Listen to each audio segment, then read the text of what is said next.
Olá, aqui quem fala é o Vitor Emanuel, aluno do segundo semestre de Análise e Desenvolvimento de Sistemas no IFBA.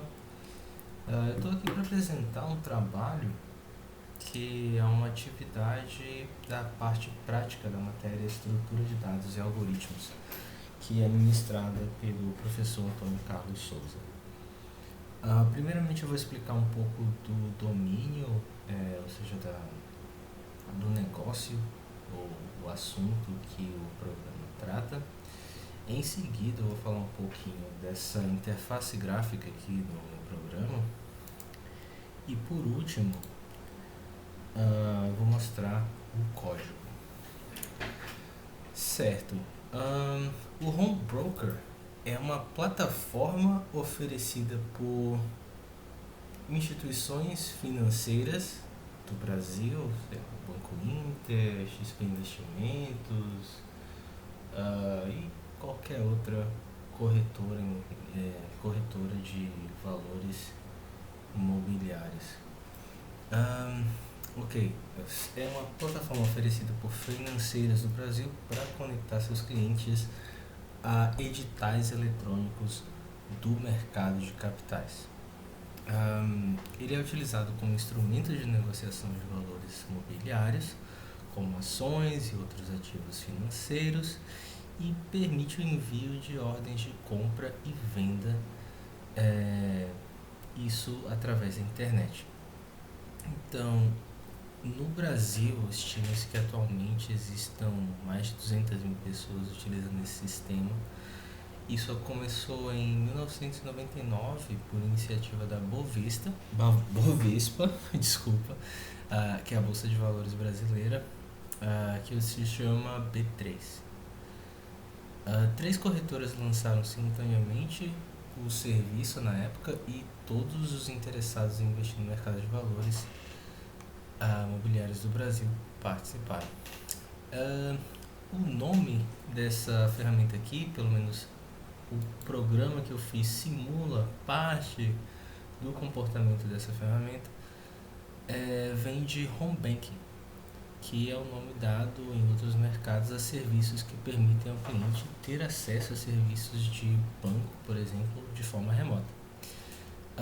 Assim, o termo Home Broker se refere ao serviço de acesso ao mercado de capitais a partir de casa, seria mais ou menos isso.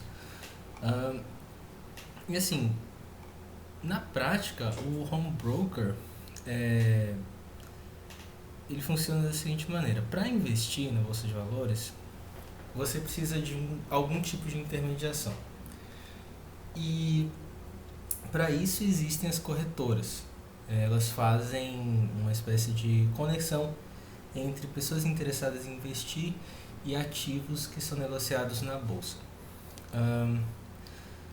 Então, antigamente, essa intermediação era feita por telefone ou na própria bolsa de valores, você tinha que ir lá e tal, no que se chamava de pregão viva voz, uma baderna.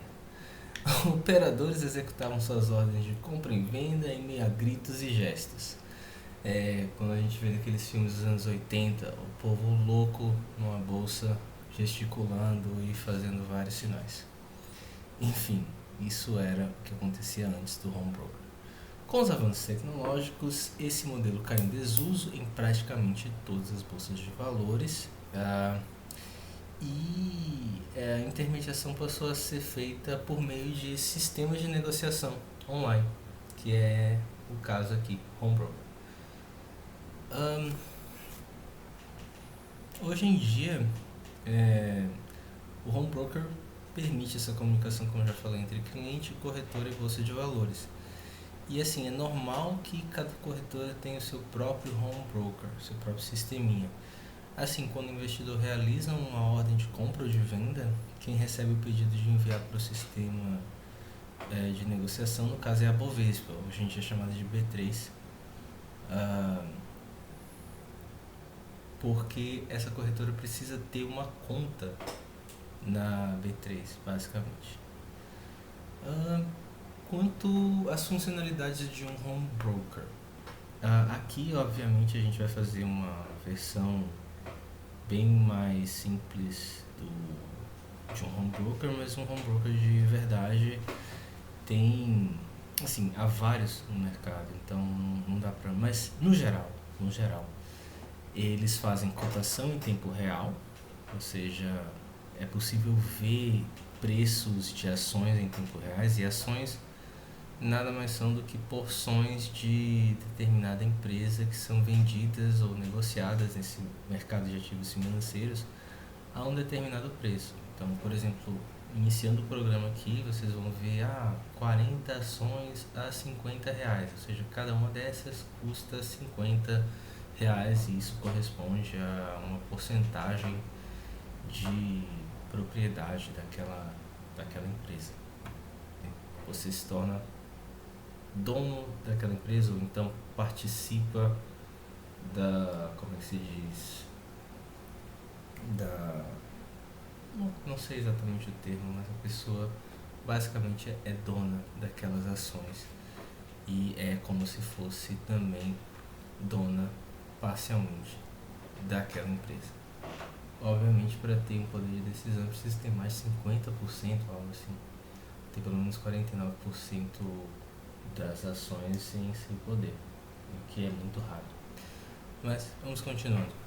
Em relação às funcionalidades, eu falei da primeira, cotações em tempo real, compra e venda de ações, que é o que o home broker permite fazer, e acompanhamento de pedidos e de ordens. Então você pode visualizar como está indo o pedido que você fez, seja de venda ou de compra, e alguns dados administrativos também, que é uma outra forma de permitir ao investidor acompanhar as ações que estão na sua carteira. Por exemplo, eu tenho que informar qual é o ativo que eu tenho aqui. Eu tenho papéis da Petrobras que foram comprados a R$ 23. Isso seria muito ruim na realidade, mas sim, mas foram comprados a R$ 23 e tenho no momento 50 ações, por exemplo. Então, esses dados todos aqui, assim, nesse sistema que eu fiz, a gente pode visualizar isso. Vamos dar o play aqui. Já temos tudo mudado. Eu vou mostrar primeiramente a funcionalidade de incluir, né, ofertas online com tipo compra ou venda, sigla e a gente vai poder ver compra ou venda ali na lista, a sigla do papel, vai depender do qual a gente escolher, a quantidade de ações e o valor de cada ação. E esse programa foi feito com listas encadeadas. Ok, vamos lá. Aqui eu vou incluir uma compra e eu quero incluir um pedido de compra de ações da Amazon. Preço 45, quantas ações pelo preço informado? 63. Deixa eu incluir de novo. E vou incluir também na própria Amazon um pedido de venda.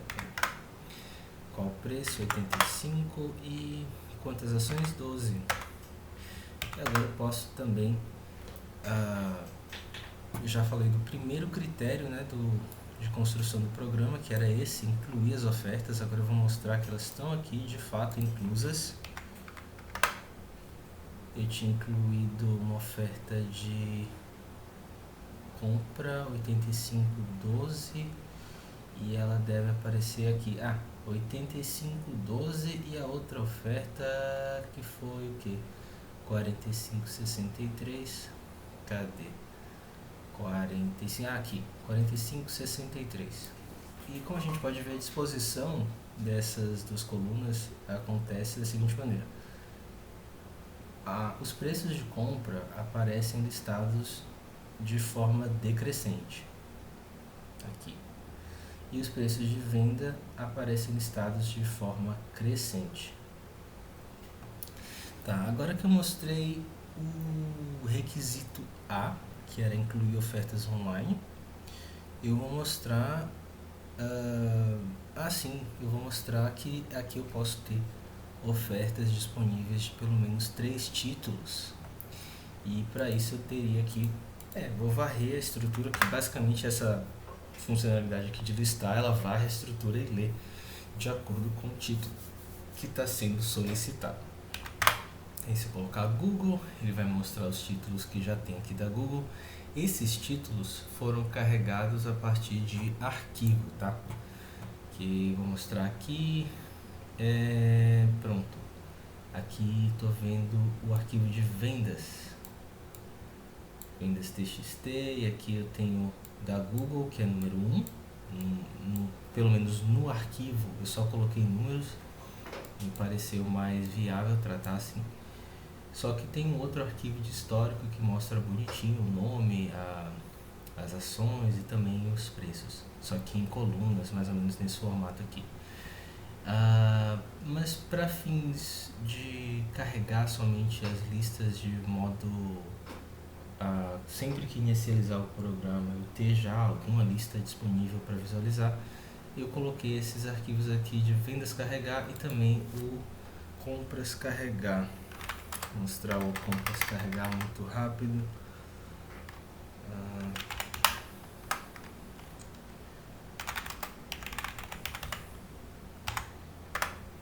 Aqui o compras carregar, se eu procurar esses preços da Google, eles não estavam ordenados, tá?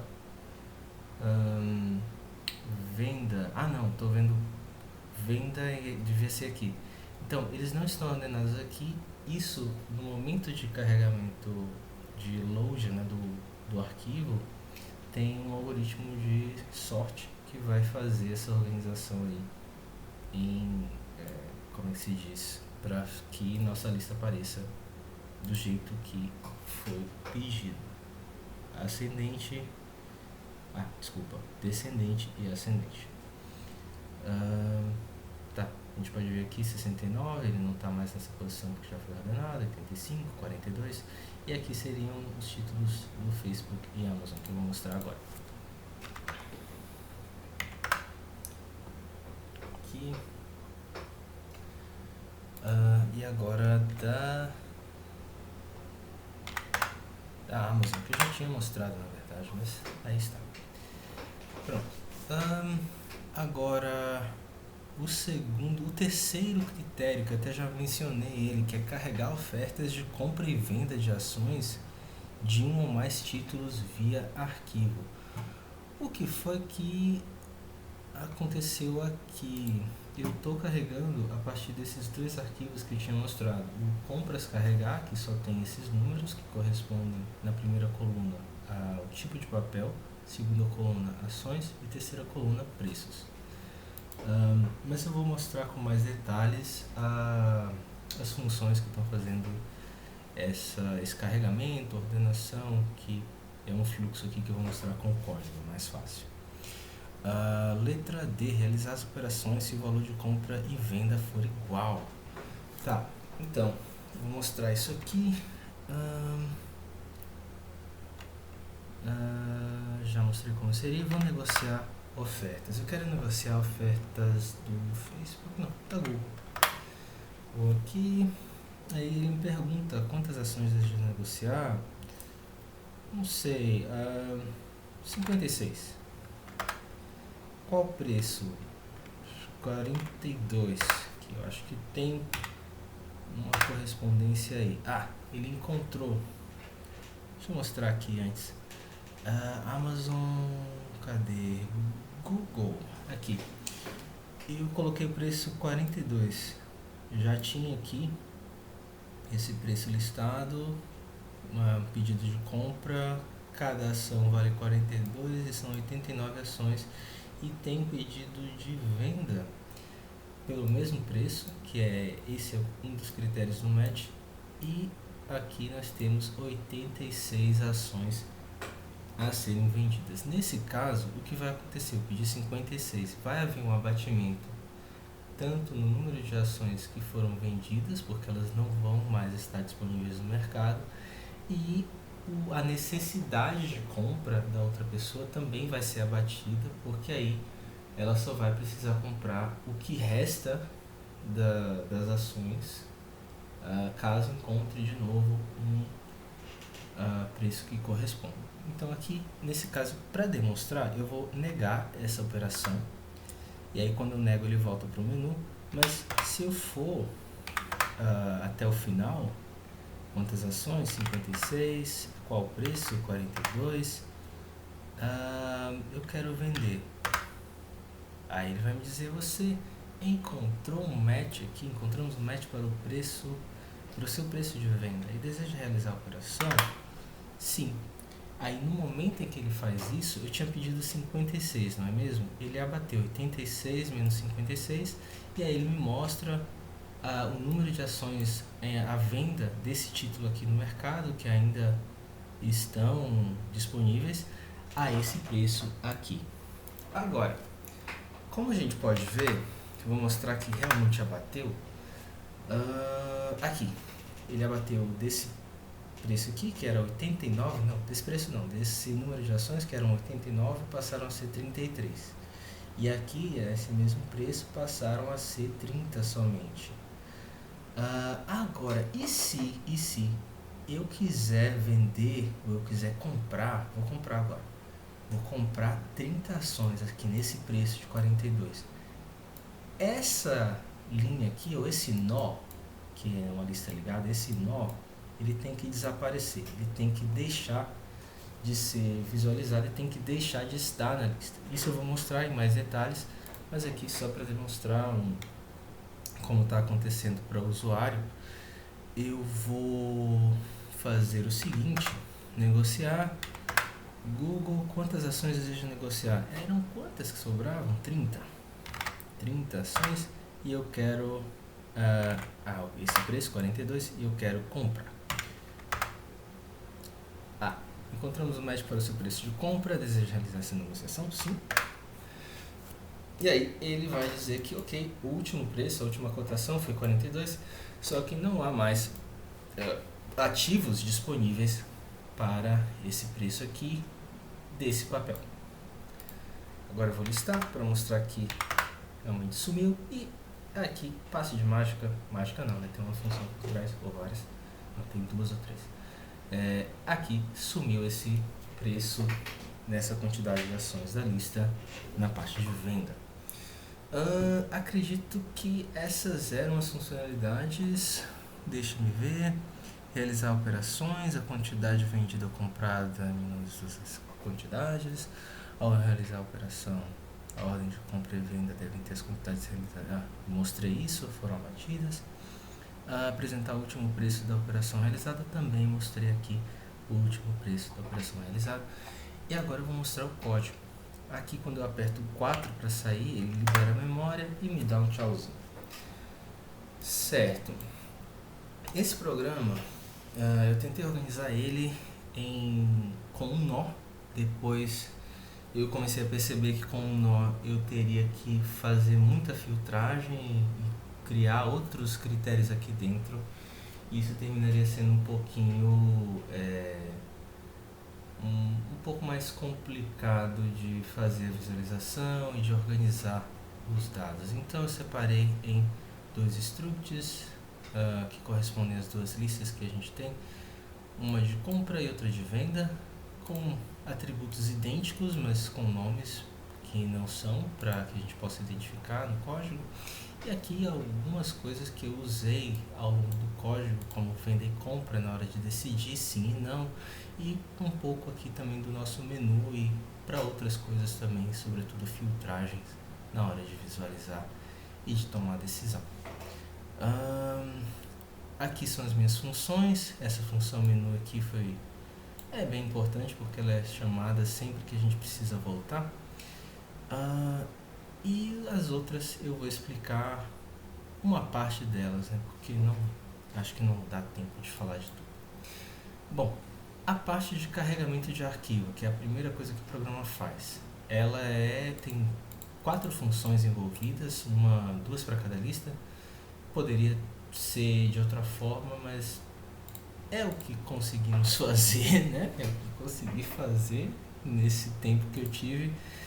E carregar arquivo compras vai ser chamado e depois carregar arquivo vendas. Como é que isso vai funcionar? Deixa eu mostrar para vocês. Primeiramente, assim que é iniciado, a gente tem essas variáveis, ele vai abrir o nosso arquivo aqui, vem nesse caminho, e o R de read, ele instancia um novo ponteiro aqui, um ponteiro do tipo file, né? E ele vai verificar se esse file é vazio ou não. Caso seja, ele vai dizer que não é possível abrir, ou seja, que ele não existe, né? Não é que está vazio ou não. Às vezes pode ser que eu leia algo que esteja vazio, e aí ele vai me retornar algo que vai me dizer que não pode ler e tudo mais. Nesse caso aqui seria assim: se for null, não foi possível abrir o arquivo. Como não é null e a gente já tem nossos arquivos populados aqui, ele vai pegar valor por valor, papel, ações, preço, e aí vamos para popular lista compras. Aqui é importante, ele fecha o arquivo, mas isso só depois dessa operação terminada, aqui esse loop. Recebendo esses três parâmetros, a gente vai alocar uma memória para esse ponteiro temp, que é do tipo compra, nosso struct lá, e logo que começa, a gente já atribui os valores dentro desse struct, e no final, claro, a gente precisa indicar que ok, fechou, esse é o único valor que a gente tem até agora. Aqui a gente vai ter um algoritmo de ordenação, mas ele verifica primeiro se o cabeçote é nulo. Se for nulo, quer dizer que a gente tinha uma lista que estava vazia e vamos precisar colocar esse ponteiro aqui para ser colocar o ponteiro para apontar para o nosso cabeçote.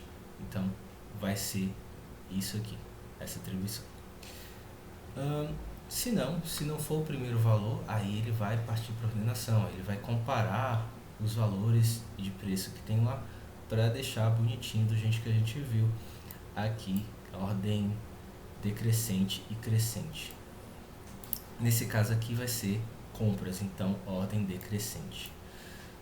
Depois dessa ordenação, o que acontece? A gente coloca o valor do cabeçote nesse ponteiro aqui, e basicamente o que ele vai fazer é percorrer até o último valor que foi encontrado, e assim a gente vai ter o tempo. Agora aponte o último valor, pegue esse temp e atribua esse apontamento para o ponteiro do próximo nó, que aí vai ser o nosso novo nó, que é o final da lista.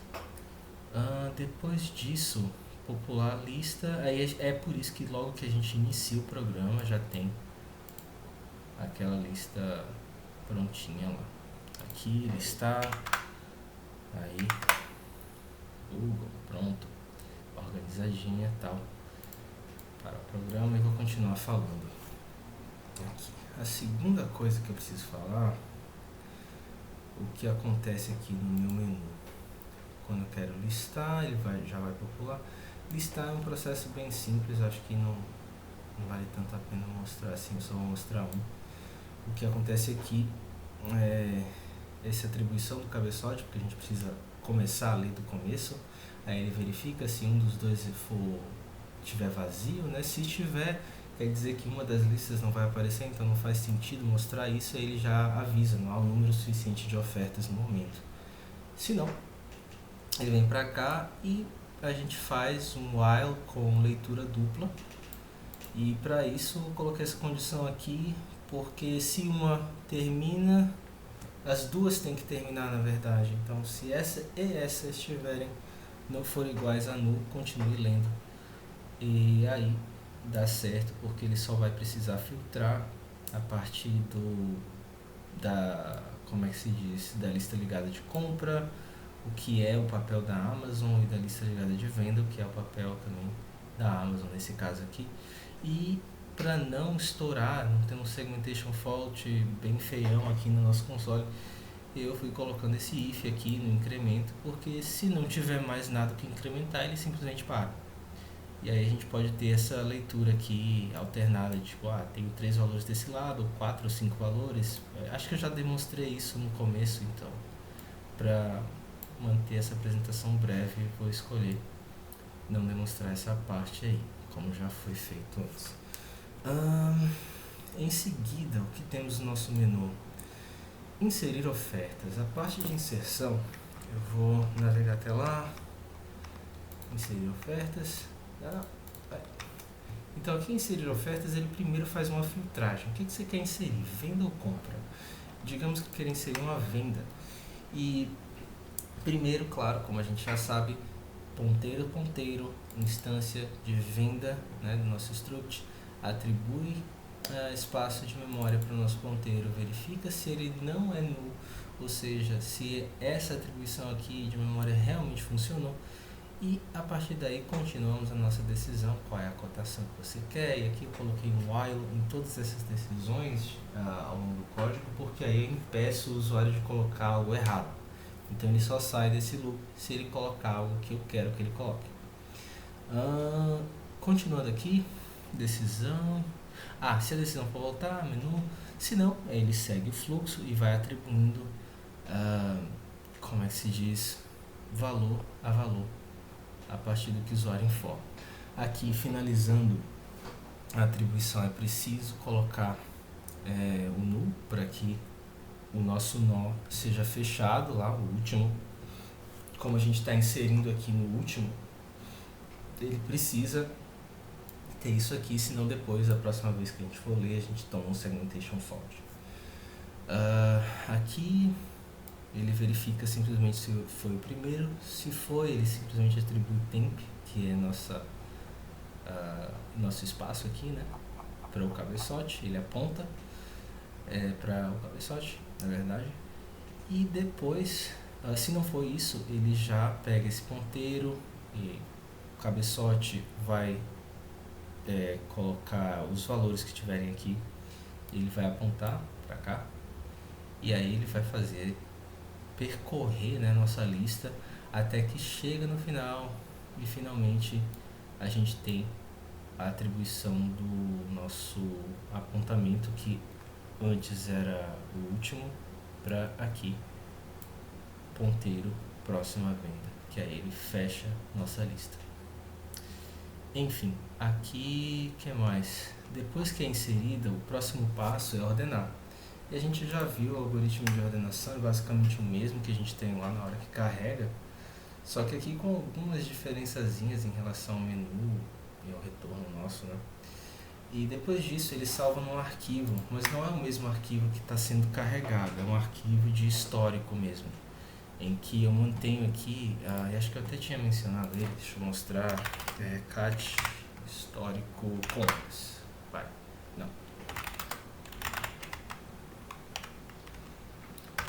Pronto, aqui, ele, como é um arquivo de histórico, ele vai persistir desse jeito aqui, né? Vai colocar o papel bonitinho, não vai ser um número simplesmente que a gente está carregando para popular. E aqui ele faz essa conversão, né? Se for da Google, coloque essa string e por aí vai. E ele sempre vai usar essa função aqui, fprintf, porque é o que vai permitir com que a gente escreva aqui no arquivo. Depois ele fecha e volta para o menu. Essa é a parte de inserção.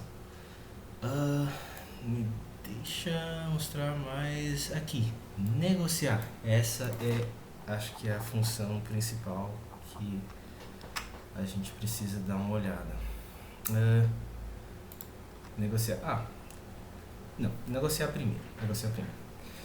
Aqui na nossa função de negociar ofertas, a gente vai primeiramente ter essas atribuições aqui do cabeçote para esses ponteiros, tanto de compra quanto de venda, e em seguida nossos atributos aqui de papel, ações, operação e preço, que vão ser usados para justamente identificar a posição antes da gente precisar, por exemplo, deletar algo, como ocorreu aqui quando eu fiz uma compra e não estou mais com aquela parte, mas eu tinha feito uma compra aqui em que o valor das ações chegava a 0 e a partir daí precisava assumir. Eu vou mostrar isso agora. Primeiro, a gente tem, caso o cliente escolha, né, que quer fazer uma venda, a gente vai ter primeiramente um loop aqui que vai ter uma flag.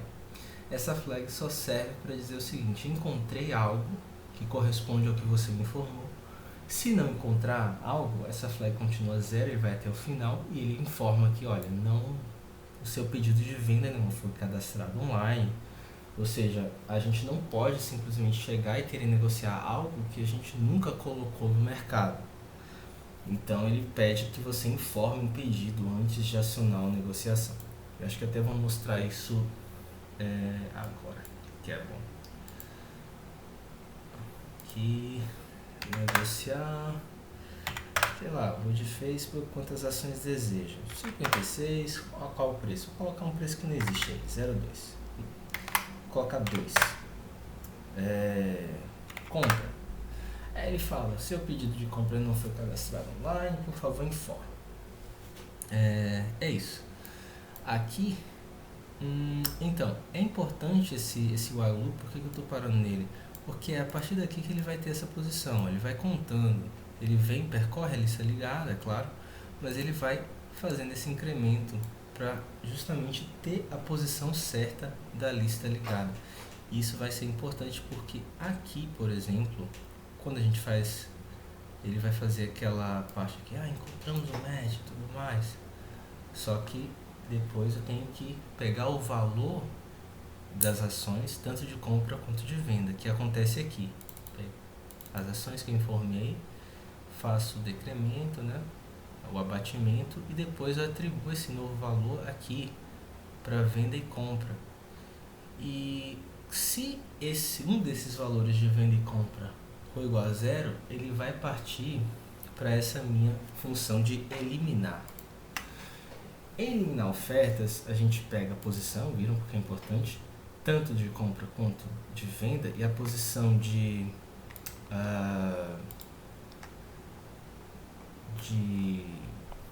como é que se diz, de compra, ela foi encontrada assim, ó. Aqui nós temos esse while, que ele já vê as condições, se o preço foi igual, se as ações foram superiores a zero, acho que sempre vai ser, mas deixei aí por precaução mesmo.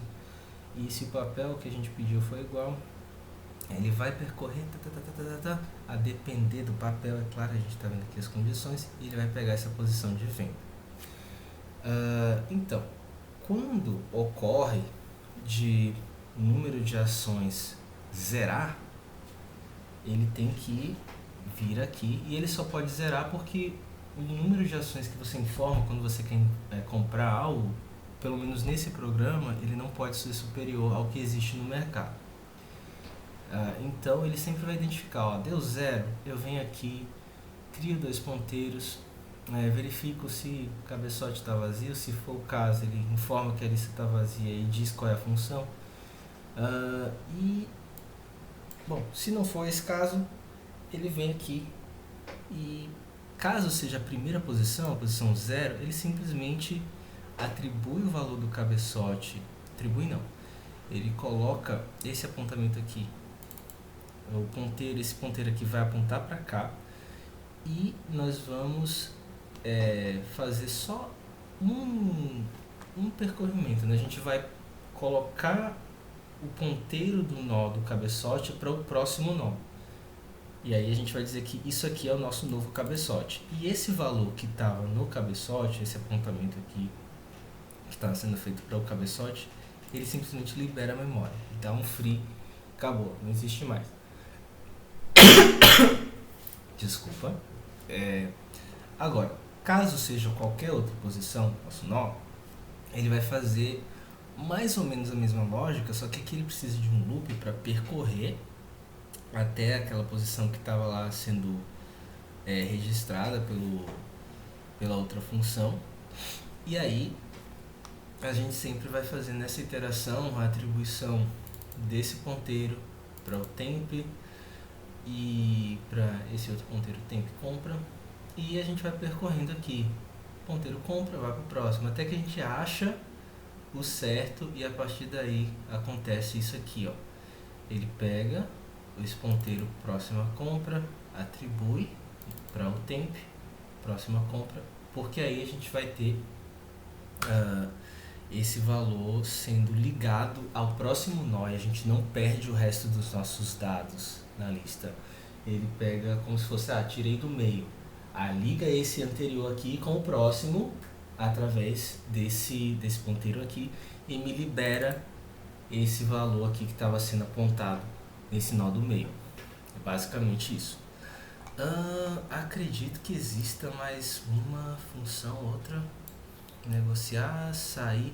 Sim, a função quando a gente sai do programa. Ela faz basicamente o que eu acabei de mostrar, que é liberar a memória, só que dessa vez ela faz isso para todos os nós. Ou seja, quando a gente desliga o programa, ele tem que encerrar tudo e não deixar nenhum leak, né? Tem que simplesmente encerrar os nós e acabou aquela sessão de ofertas online. Eu faço isso tanto para compra quanto para venda. E aí aparece aquela mensagenzinha que a gente viu no começo. Até mais, e ele sai. É isso, gente. Acredito que seja. Falei dos arquivos. Falei também do arquivo de históricos, inclusão. Acho que é só. Valeu!